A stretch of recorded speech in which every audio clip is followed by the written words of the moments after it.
believe that a lot of the questions that the attendees may have will be answered throughout the presentation. But in the end, we should have some time to answer anything that hasn't been answered. So we're just about 4 past the hour, just so we do get through everything.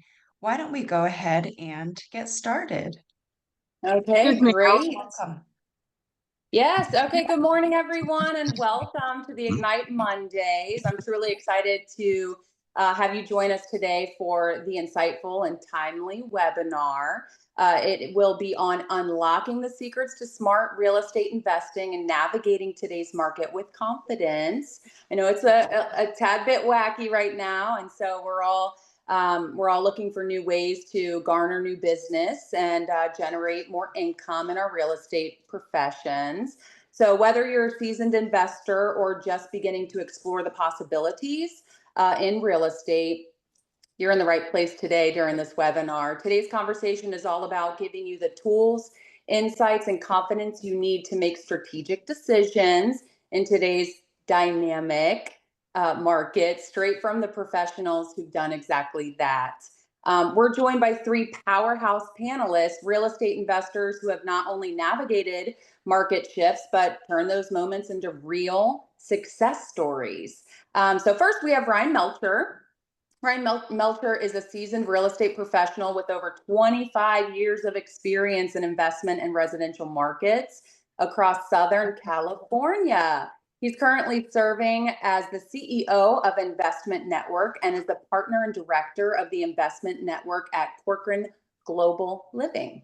Next, we welcome Graig Goldman. Graig Goldman is an accomplished real estate professional based in Waukesha. Am I saying that correctly, Graig?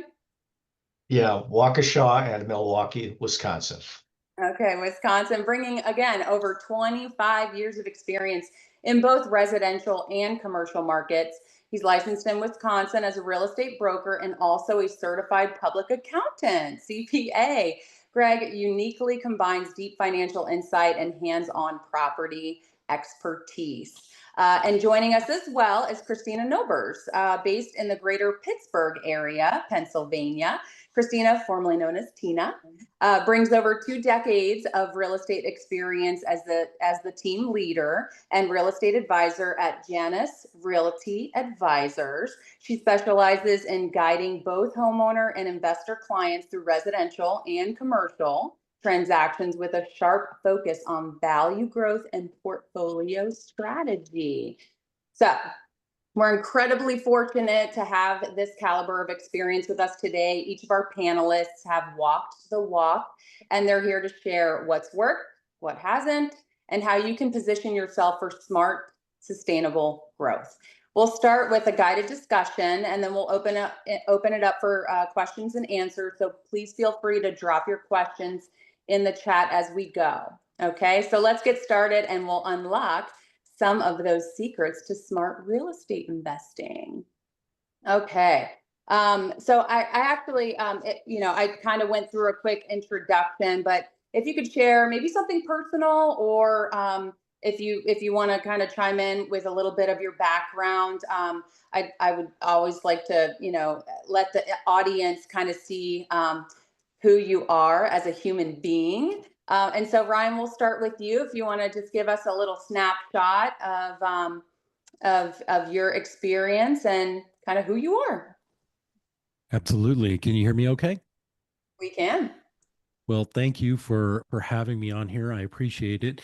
Yeah, so I have been a real estate broker for close to 30 years, and I absolutely love what I do. I've been an investor. I've been a project manager. Yeah.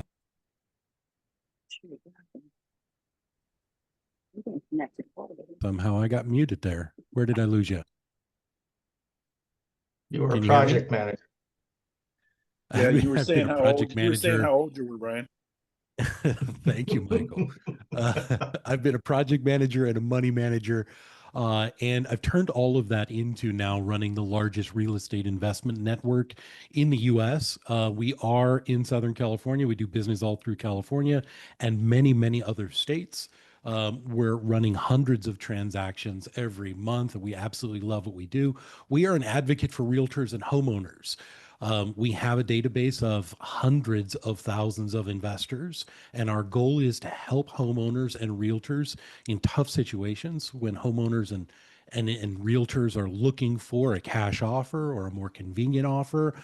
You hear more and more about off-market projects.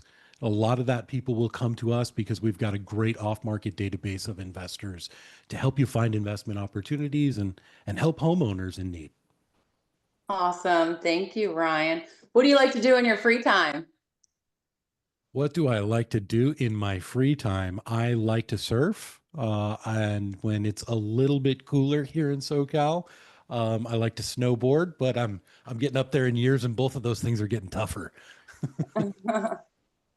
I understand that. Graig, would you give us a little insight about you, who you are, and even a personal thing if you want to share with us on that?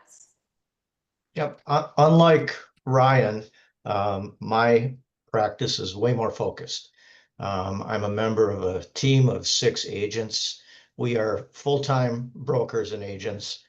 We practice in all of southeastern Wisconsin. Our population here is about 2 million people, which includes the city of Milwaukee, the city of Waukesha, Racine, and Kenosha counties. We're right over the border from Chicagoland. So our focus is dealing with landlords and investors.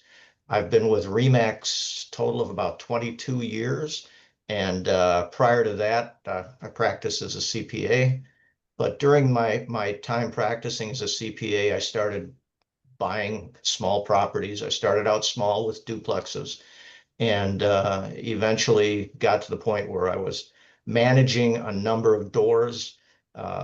Then my accounting job moved to Texas and I didn't. So I went full-time about 22 years ago into real estate.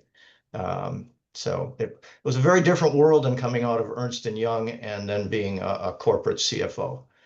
However, looking back, I wish it had happened to me long before.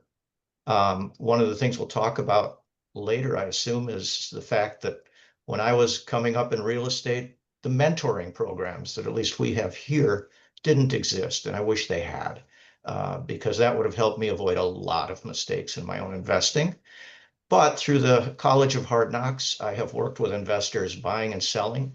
My team and I close at least 1 or 2 properties a week, almost all investment properties. So over my 20 years with real estate, I've probably been involved in one way or another over 1,000 transactions.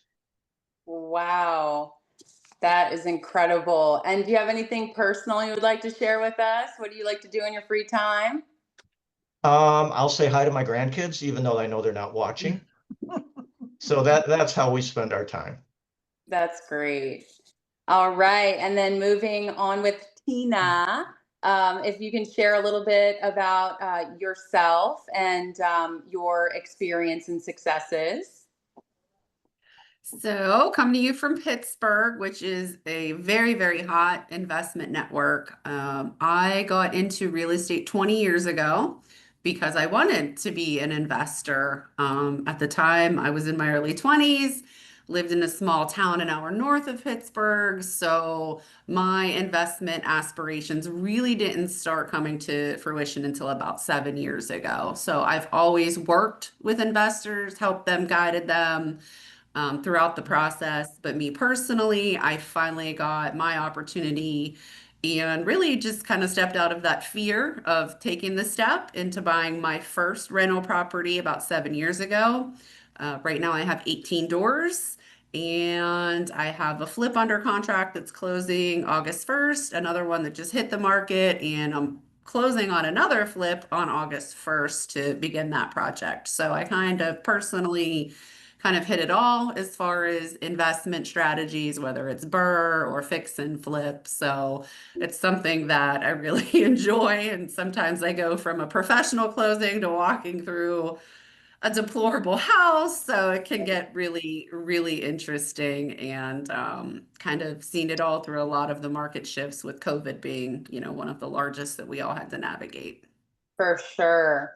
And then is there anything you'd like to share with the audience, personally, what you like to do in your free time, or Free time when you're not busy in real estate? yeah. When I don't have my boys, I have two boys that are 12 and going to be 9. I do like to get out and try and get in a round of golf. I'm kind of decent at golf. I do Ooh. enjoy it. But then with the boys, we do like to travel. So even if it's just a road trip or international, we do like to get away and see as many Wow. things as we can. You need to Very get them to golf, cool. Christina. Get them to What's golf. your That way you handicap? don't I feel didn't get it. I guilty. didn't start golfing until about, I want to say like maybe 10 years ago. But as a child, my dad always wanted me to golf. And now I kick myself like, oh gosh, I should have listened to him and started golfing when I was younger. But yeah, I picked it up a little later in life, but I do enjoy it. It's a great sport, constantly working on your form and yourself while you're out there. Okay, so we're gonna, yeah, absolutely. So we're gonna go ahead and move into our moderating questions for you guys to share your experiences and successes with real estate investing. And so I'm gonna just kind of round robin these questions with you all. And so Brian, we'll go ahead and start with you. So, what first drew you to real estate investing, and what kept you committed through the ups and downs? Money. Oh, oh, you wanted more than that. Yeah, no. Yes. Obviously, spending many years in sales, there really is no better direction you can go as far as sales. If you're going to get into sales, real estate is the place to be. So that's what originally drew me into it. I come from 4 generations of salesmen and never wanted to be in sales, and look where I am now. I actually think that I learned really early on that real estate sales is more customer service than it is sales. It's really more about caring for people, and the better you care for people, the better you'll do. Period. Hard stop. But what I enjoyed about real estate investing was, I mean, first and foremost, the idea of being able to help neighborhoods grow and gentrify and do better, to be able to build value in specific areas, to take the worst house on the street and make it the best house on the street. And the way that helped my fellow realtors and homeowners by adding value to the neighborhood. There's nothing like walking up to the worst house you ever saw and seeing the neighbors look at you like, are you gonna buy this, and are you gonna make it better? Are you gonna help us all? And then you help them all, and 6 months later you're selling that house for more than you sold any house in the neighborhood. And then you're talking to the neighbors about the value of their home and able to build more real estate opportunities for them and yourself and other realtors in the area. So I think that if you're focused correctly, it can be a really good thing for everyone. That is so very true, Ryan. Oh my goodness. Because you're adding value to the neighborhood and to other homeowners in the area. And it also gives you an opportunity to possibly invest more and fix up the neighborhoods. And so that's great. Thank you for sharing that. And then Greg, I will go ahead and ask you this. What does your current portfolio look like? Residential, multifamily, commercial, short-term rentals? Most of what I'm involved with is apartment buildings and multifamilies. In other words, I personally own a 2-family. I'm a partner in a 12 and a 16 unit. We generally do not do any third-party management. So I manage these 30 units that I currently own. I started out buying duplexes because it was bite-sized. It was something I could get financing on.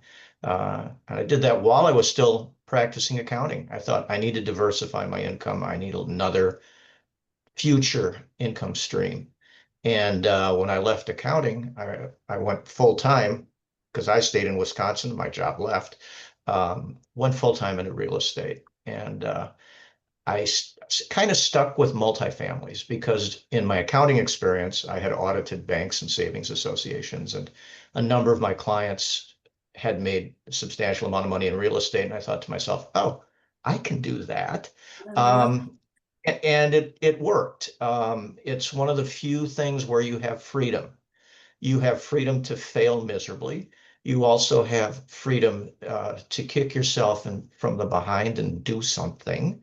I had no idea what going full-time in real estate was like until I was kind of forced into it. And it took a while. It was a leap of faith because during those first couple months when I was working as a commissioned salesman at Remax, I had no income. I was very lucky. My wife had health insurance.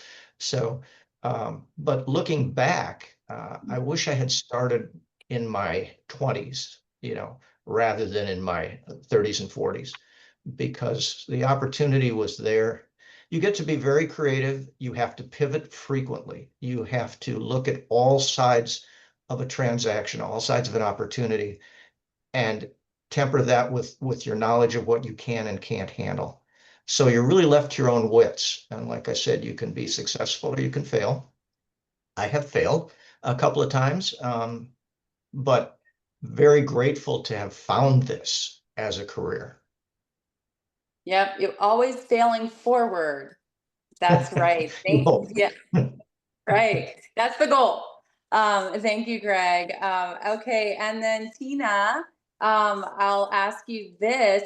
We're kind of going to move into the market outlook and the mindset on investing in the current market. So Tina, given the market shifts in this past year, rising interest rates, inflation, inventory fluctuations, how are you personally navigating today's investment market? With all the changes, it has been pretty challenging. We've seen a lot of investors, including myself, kind of pull back from the BRRRR method, which is the buy and hold, the long-term rental type strategy. Just because of the interest rates, it's just properties aren't cash flowing the way that you need them to be for long-term success. A lot of people see real estate as a retirement strategy. That's one of my retirement strategies as well. So for me, I pivoted from holds to flips over the course of the past year to see how the economy is going to shake itself out after the election, if interest rates really are going to come down, which direction we can go.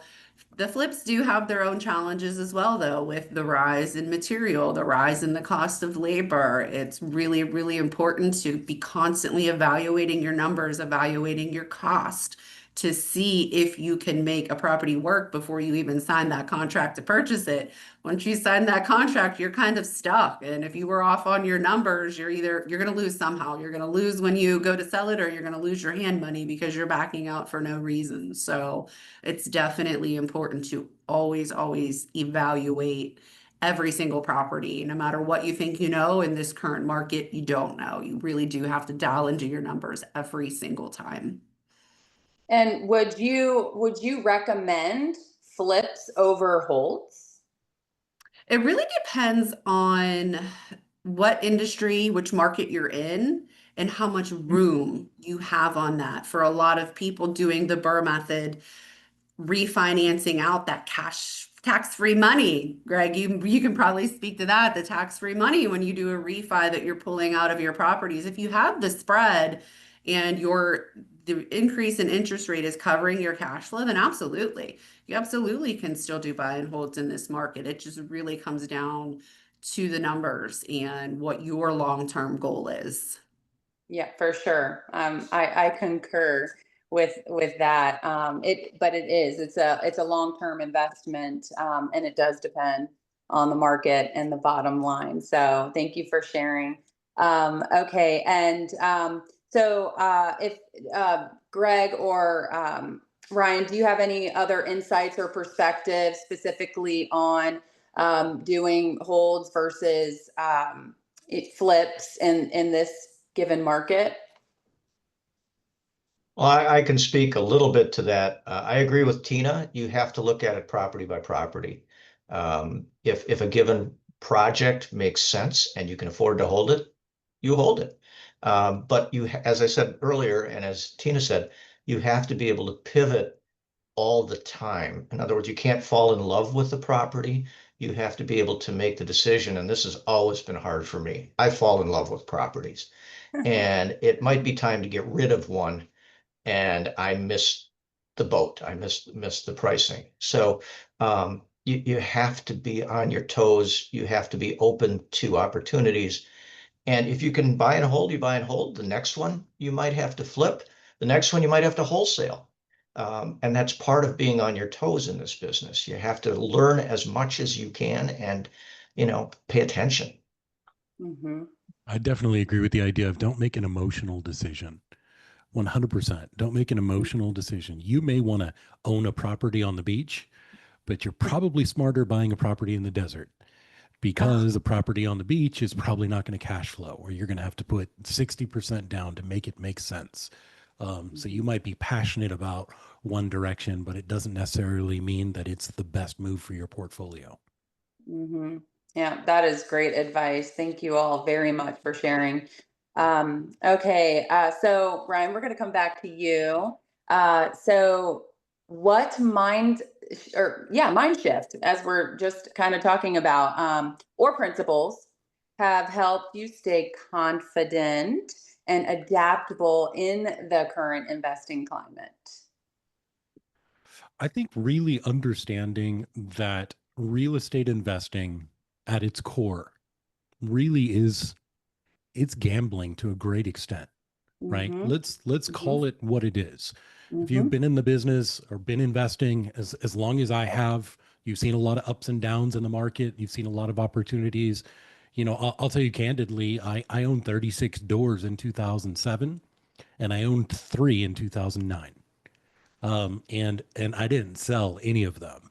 I lost all of them. And it was because a lot of it was because I was overextended. I was a rookie. I didn't know what I was doing.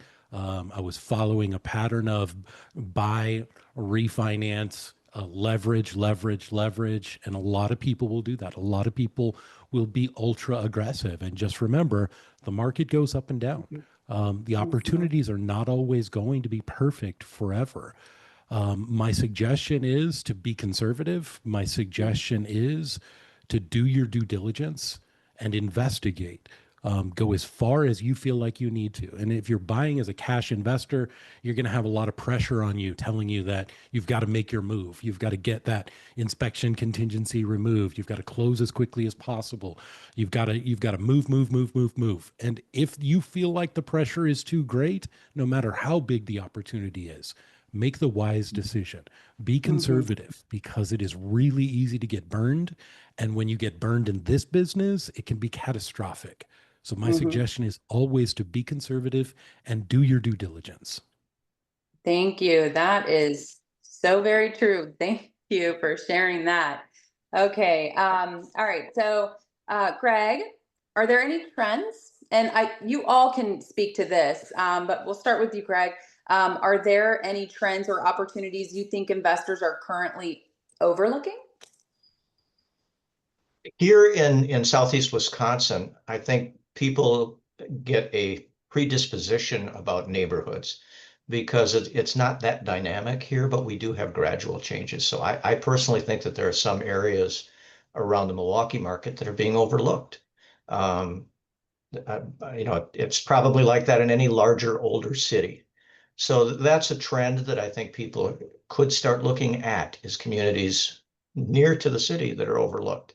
The other thing that we are seeing here is because our prices are not crazy compared to the coast, for instance, or even Chicago, we have a constant influx of out-of-state investors looking at our properties here because they can still get a better cash flow. Doing a real estate transaction in Wisconsin happens to be, from what I understand, one of the easiest states in the union to do it, and one of the least expensive. So we, as an agent, I'm fortunate that we deal with both local and out-of-state investors. So in that respect, the opportunity we're seeing here is money flowing into Wisconsin from other parts of the country. We're also boringly stable here. We historically have not had the wild up and down swings of value here. So that gives some comfort to being a landlord. The other thing we're seeing here again is workforce housing is in such demand here, where you can get a reasonable rent. A reasonable rent here for a 2-bedroom in a decent area could be anywhere from $1,100 to $1,500. That's not going to be an A-class building. It's not going to be gorgeous. It's not going to have a swimming pool or a club. But we're seeing that the workforce housing here is in such high demand. We have buyers again coming in from out of state trying to do that. So those are areas where we're seeing here a lot of activity. And I tell anyone who listen to me that if you own workforce housing, if you own modestly priced Class B and C home buildings that are in good shape, they should never, ever be empty. And if they're empty, it's your fault. It's not the market's fault. Touche. Tina, do you have anything to add to that as far as trends and opportunities that investors are probably overlooking? It's a little bit more nuanced. It's a little bit lengthier, but with all of the forbearances that were happening in the mortgage industry, short sales and pre-foreclosures are often overlooked because it is a lot of work. It's a lot of legwork to get to that representative at the bank. It's a lot of waiting because the bank has to approve everything. A lot of times it can be a 6 to 7 month closing, but we are seeing more opportunity in that pre-foreclosure and the short sale areas. So in tight markets where deals are hard to come by, if you're a little patient and you're willing to do a little bit of due diligence or connected to an agent that has a connection with a short sale coordinator, we not in-house, but we do partner with somebody that handles a lot of our short sale work for us. Does a lot of that legwork coordinating with the bank, so it takes some of that work off of us. It can be a lucrative way to find some opportunities that other investors are overlooking. Mm-hmm. And Ryan, how about you as far as trends where investors are probably overlooking? Trends where investors it are probably depends on the market, of course. Yeah, it really so I'm in California, but we work all over the place, and it really is so very different. And Greg and Tina just really prove that their two markets, which we work in as well, are tremendously different. I would say because my business has been almost solely built on networking, that's really important. Showing up to stuff like this is great, especially now that I don't have to drive for an hour and a half to go to a great meeting or a great seminar. I can do it right from my office like this. I would say network, get involved. LinkedIn and Facebook are great places where you can connect with groups. Alltech has always set us up with great opportunities to meet great people. I really think that it's about networking, and you hear about opportunities and directions. I mean, just as Tina's talking, and Tina and I know each other, I just wrote down a note about short sales, and I thought, wow, I'd love to learn more about what you guys are doing in short sales, because it's something you don't see in a lot of markets anymore. So and then I texted Tina and I said, Tina, let's talk more about this. And to me, that's how you network. Let's talk more, and let's Tina and I, let's do some more deals. That's where it's at. Yeah, networking for sure. Yep. So we're actually going to move into tools, strategies, and systems that are beneficial for growth in investing. And so, Ryan, we're going to round robin back to you. So what tools, apps, or systems have been most instrumental in helping you analyze deals, manage properties, and stay organized? Yeah. I love that. Well, I love that in the sense that I probably shouldn't be saying this, but I'm pretty old school with the way that I do things. I love a great CRM. You guys connected us with Go High Level this year, and it's been fantastic. So I highly suggest, if y'all aren't checking out Go High Level, it's a great CRM for what we do. But also, for me, it really comes down to working the market working the tools that we've had for a very long time, doing great CMAs, really digging into values on properties. I think that to me, really our two greatest tools are our CRM and the MLS.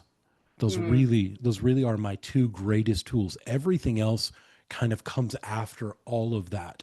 So understanding not only how to run a CMA, which I know that sounds like something every realtor knows how to do, but I'll tell you, as someone who analyzes properties from realtors all over the nation and they send us properties by the dozens every single day. The average realtor does not know how to run a CMA conservatively and wisely. The average realtor knows how to run a CMA so that they can get the most for their clients when they're trying to sell their properties.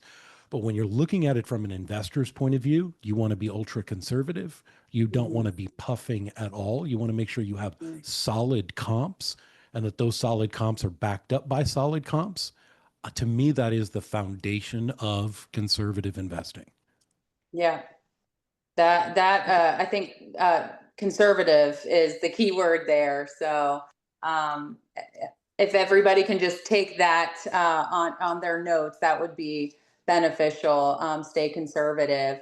And so, Graig, I'm going to go on with our next question. Have your investment strategies changed recently due to the market conditions? And if so, how? Well, I can't really talk about myself, but I can say that the investors that I and my team work with, yeah, we've seen an influx of people profit taking by selling their properties and then using 1031 money to be paying cash.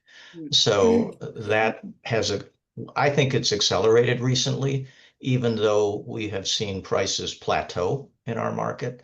The other thing is we've seen that the local banks here seem to be way more aggressive courting real estate investors than they were just a year or two ago.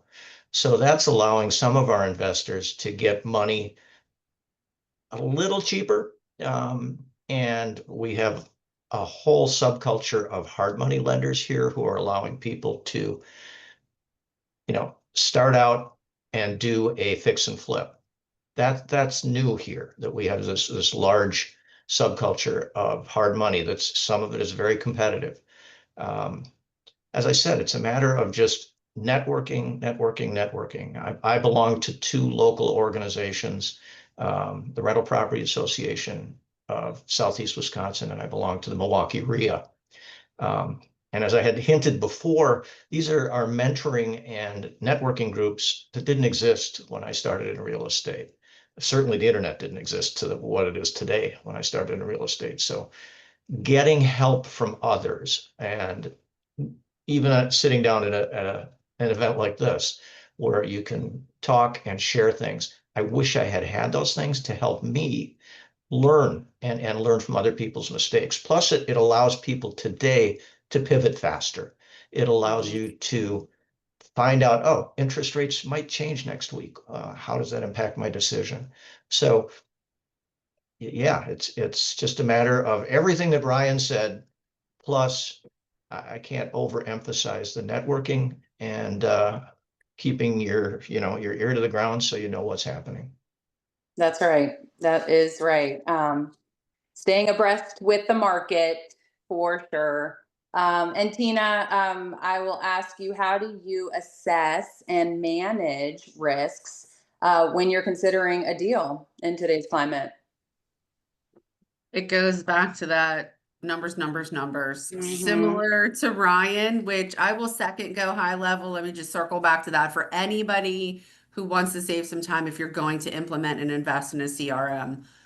We have gone through about 3, and we started implementing Go High Level about 3 months ago, and it's incredible. Just the AI, the ringless voicemail, the email automation. It is a fantastic product, and I wish we would have came across that a little bit sooner. So hands down, Go High Level, huge recommendation from me.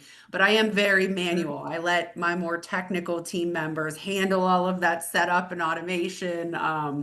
But I literally still am pen and paper when I analyze a deal.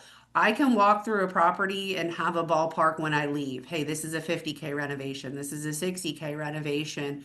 But I still go back to that pen and paper and break it down by, okay, we need 3 ceiling fans. We have 1,500 square feet of paint that we need. 15 sheets of drywall. I get very granular because the market is so tight. And we're fortunate here in Pittsburgh that we're kind of flat. We don't get those big highs and lows like Florida, Texas, California, even Arizona gets. So for flips, it's a little more predictable. But again, just getting granular, and I am still very much a pen and paper type person.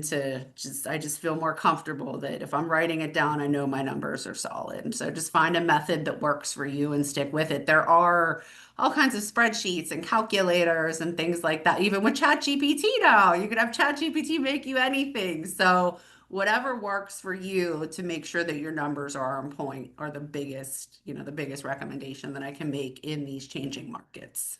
Yeah, to grow and be profitable for sure. Yep. Yeah. Tina, if I could make one comment regarding what Tina just said, getting granular and doing it yourself is critical because you cannot believe anything that you get from the other seller. You can't believe anything you get, especially in a multifamily. You have to look at it, and what we do is we'll try to look at their P&L, we'll try to look at their information line by line, and we'll see sometimes where the seller either deliberately or completely by accident forgets things. Oh, yeah. Yeah, we do spend 15 or 20% on repairs and maintenance, but we're only showing 5%. So, silly things like that. So you have to know your market enough to see where the BS lies between the lines. That's the truth. Thank you for sharing that. Great insight. Ryan, we're gonna circle back with you. So can actually all of you, but we'll start with you, Ryan. Can you share a challenge or mistake you've faced in your investing journey and what you've learned from it? Mistake that I've made. You want to circle back to me? Okay, that's fine. Tina, would you like to share on that? This is a case of I was super excited about a 3 unit, and there was a lot of other people that were super excited about this same 3 unit, and it is still kicking me in the teeth today. I hate this property. It's just ongoing issue after ongoing issue, and it's just I think now it's just been sitting there vacant for about 6 months now, costing me money. But I think I'm gonna just bite the bullet, put the money into it, and then put it back on the market to sell it, just because it's once you put so much capex into something, it just doesn't make sense to hold it. So I've been going back and forth what I want to do with this property, but this one has definitely been the property that it was an emotional decision. Like, Greg said, like, don't get emotional on a property. And this was just such a hot property and everybody wanted it. And I had the inside tracks. I thought, how could I go wrong? And I sure went wrong on it. So I guess this goes back to just everything's a business transaction. No matter how hot it is, no matter how many people want it, the location, the price, always rely on your numbers to make sure you're not making comes down to the dollars. Yep. Yep, absolutely. And then Greg, would you have anything to share on that? Yeah, I have a very hard problem giving up control. So it cost me quite a bit when I started getting more and more tenants of my own, and I did not hire a manager on, fast enough, and I did not a property manager, nor did I get a software program to manage the real estate and the rentals. So that ended up costing me vacancies because I just lost control of the number of doors that I had. And one of the cases I ended up selling the property. But then I learned that the best thing to do is to get help in a situation like that. And I hate hiring managers because every manager I've ever used has differed in their performance And one of the things I learned about using third-party managers is that in the very beginning, it's a honeymoon. They treat you like gold because you're a new client.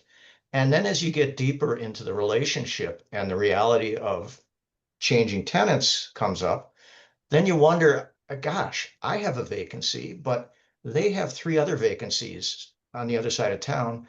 Where are they taking those leads? And my tenants will say, oh, they're not fixing things as fast as you did, Greg. Well, yeah, because I was just one guy and I was crazy. So the point is, when you're taking on multifamilies and you're taking on multi-doors, you have got to get help. I learned that the hard way, and it cost. Mm-hmm.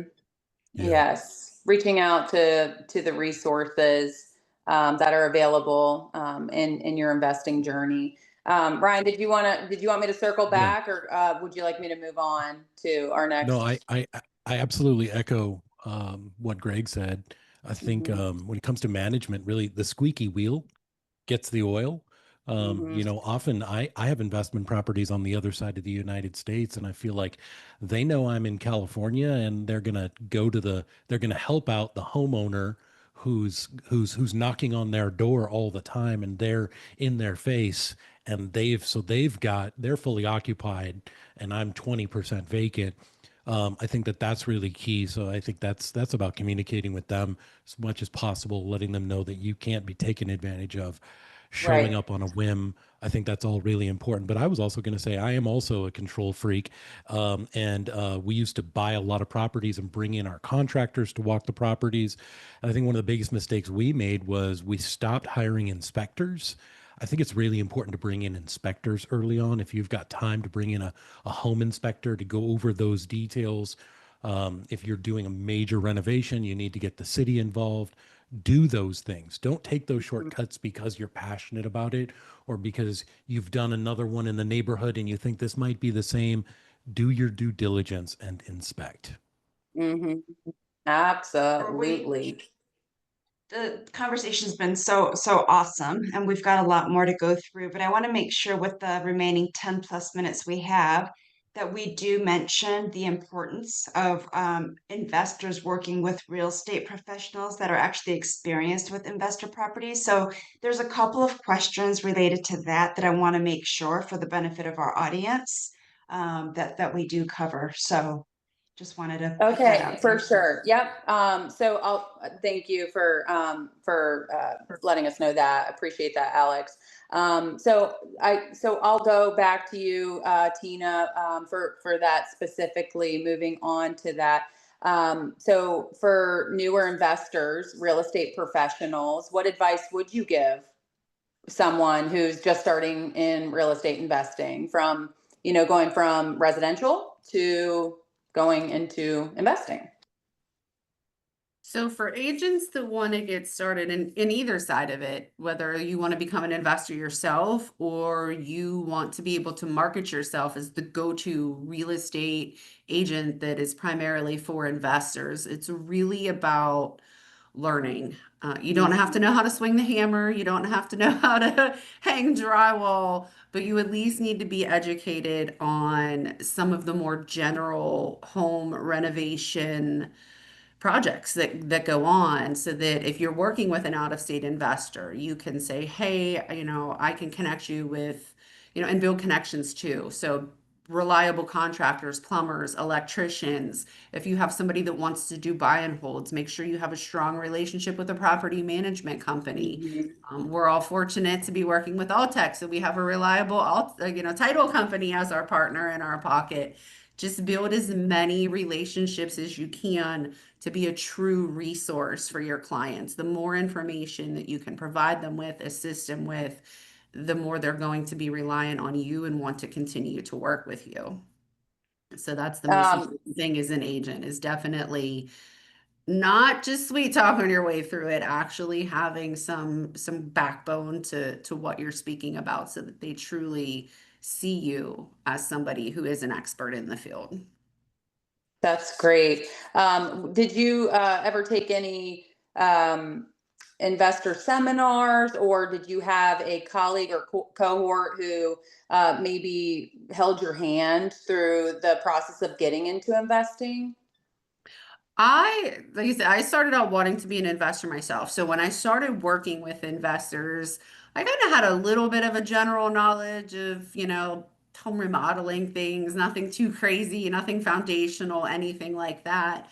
But as you start to build your clientele and you start going to the networking groups and building relationships, somebody had mentioned Facebook here in Pittsburgh, there's a lot of real estate investment groups where once you learn how to cut through the noise, for self-promotion, things like that, you can find a lot of resources on there. So, again, you don't have to know how to do everything step by step, do it yourself, but basically being able to say, I got a guy for that. So if you're working with Yeah. somebody, especially who's not in your specific market, because in Pittsburgh, we do get a lot of international and out of state investors. So being able to carry that conversation, and if you have a property listed, make sure you can talk about it. Don't just be able to say, oh, well, I might need 80K in renovation, because then the investor's going to say, well, what does it need? How's the roof? How are the windows? How's the foundation? How old's the HVAC? So just make sure you know what you're talking about. And if an investor asks you about a client that's not your listing,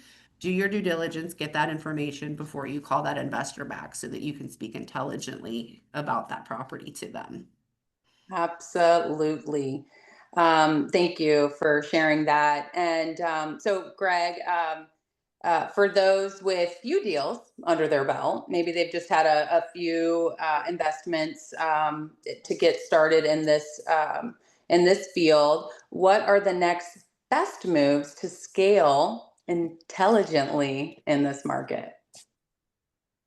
Well, if you're going to be building your own portfolio, I would say find at least one or two agents in your market that are very familiar with investors. Okay. You want to deal with somebody who has sold more than the, 4,000 square foot home in the suburbs with a pool. You want to be dealing with somebody who has been hopefully down in the trenches, maybe an investor themselves.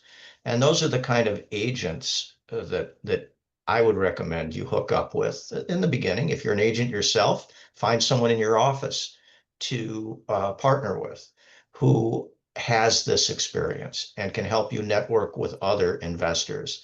If you have a RIA, a Real Estate Investors Association in your community, Mhm. join it. It's a lot of wannabes and rookies in that group, but there's also generally training available and networking available. Because not only are you going to meet other investors, you're going to meet plumbers, you're going to meet contractors, you're going to meet lawyers, you're going to meet people who specialize in this industry.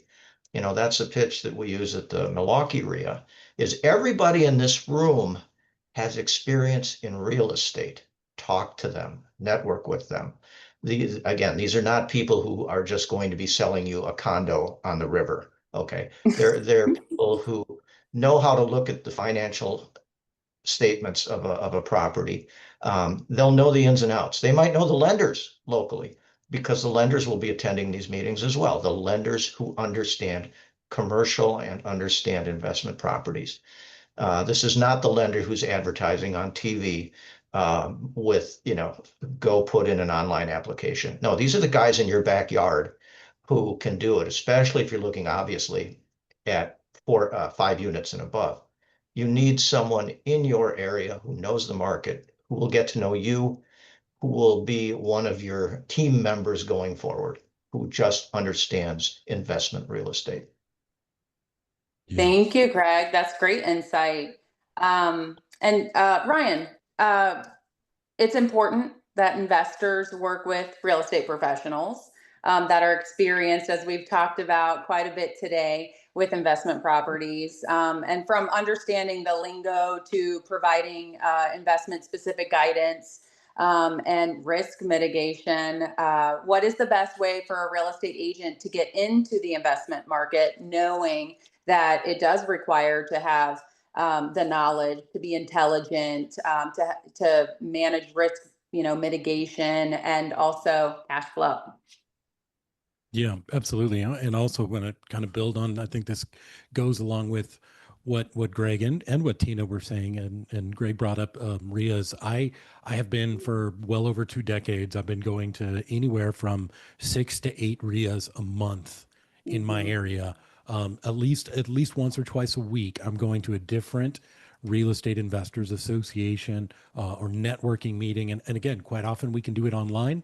But I really like the ones in person because you can spend time talking to people and meeting with people, and maybe find a mentor and buy them a cup of coffee.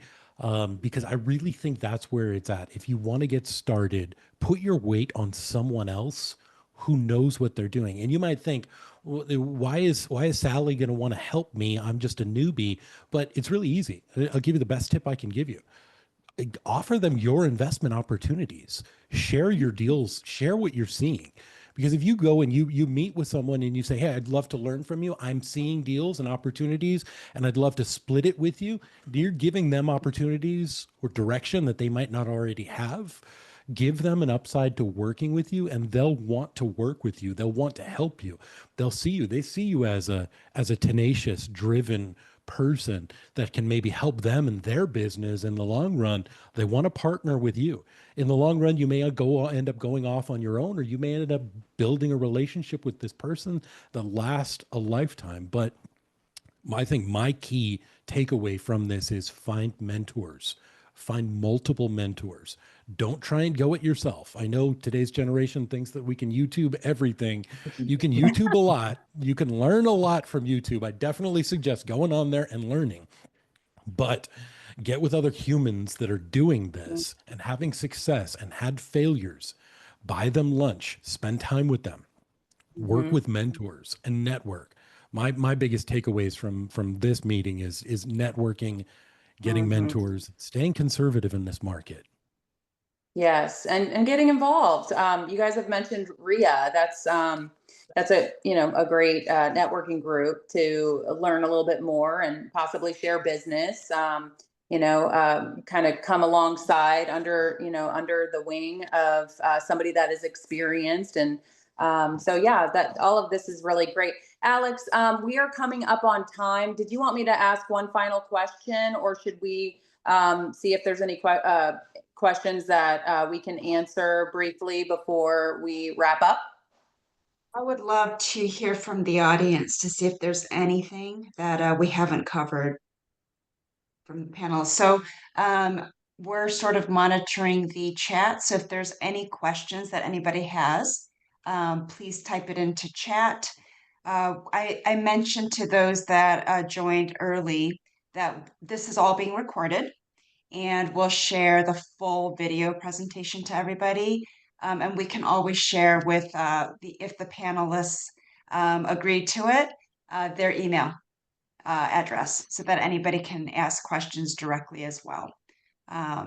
So let me see if there's any questions. And then otherwise, Faith, we can probably wrap up since we're just about at time.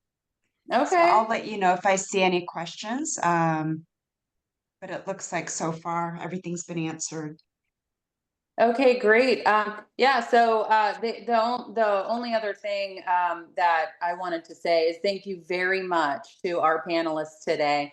You've shared a great deal of insight, and we're all very greatly appreciated for you guiding us and real estate professionals that are interested in getting into the investment world. And so, yeah, you guys have provided a ton of great feedback. And again, as Alex mentioned, we will be posting this up on YouTube, and we'll provide some video shorts also on our website. We do host this webinar, Ignite Mondays, each Monday. The first, we moved this to the second week only because we had a holiday the first week of July. But moving forward, www.ignitemondays.com, you will see our upcoming webinars, topics, and panelist speakers. So please get on and pay attention to that, and we will follow up accordingly. If you have any other questions, we'll provide our email addresses, or you'll see on the website. You can get a hold of us as well. Other than that, I thank you all for participating in today's webinar. And I hope we'll see you out there in the investment field. Yeah, great topic. Thank you so much to our speakers. A lot of Absolutely. really great insights. I know I learned a lot. And Rhea, I'm going to go check out in my local market. Yeah, it's a great investment network. All right. Bye, I like what you everybody. did there. All right. Thank you, everybody. Putting Have the a plug wonderful in, week. yep, for Ryan. Yes, thank you all very Bye. much. Take Thank care. you. Bye. Everybody, bye. Bye.